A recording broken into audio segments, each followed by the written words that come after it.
Legend சாரை பற்றி நிறைய சொல்லலாம். 2 வருஷம் நான் அவரோட ட்ராவல் பண்ணியிருக்கேன். இப்போ டைம் கம்மியாக இருக்குது. அவர் வந்து சமுதாயத்தில் மிகப்பெரிய உயரத்தில் இருக்கிற ஒரு இன்ஸ்பைரிங்கான பர்சனாலிட்டி. அவர்கிட்ட இருந்து நிறைய விஷயங்கள் நம்ம கற்றுக்கலாம். நான் குறிப்பிட்ட சில விஷயம், 2 விஷயம் மட்டும் நான் சொல்லி இதை முடிச்சுக்கிறேன். ரொம்ப ரொம்ப லென்த்தாக போவேனா. அவரோட எனர்ஜியை பற்றி சந்தோஷ் சொல்லியிருந்தாரு. நானும் அதை சொல்லணும்னு நினச்சேன். சாரோட எனர்ஜி வந்து எப்படின்னா, ஒரு ஒரு ஒரு ஒரு துப்பாக்கியிலேருந்து கிளம்புற புல்லட் வந்து எப்படி இருக்கும், அந்த மாதிரியாக எந்த தருணத்திலையும் அவர் வந்து அப்படி தான் இருப்பார்.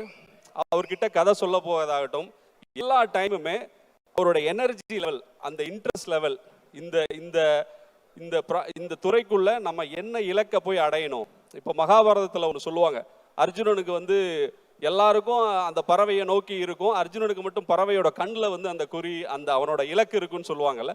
அந்த மாதிரி சாருக்கு வந்து இலக்கு அந்த பறவையோட கண்ணில் இருக்கிற கருவிழி. அந்த மாதிரி அந்த வெற்றியினுடைய இலக்கு வந்து அவருக்கு அங்கே இருந்துச்சு. அதை நான் உணர முடிஞ்சுது.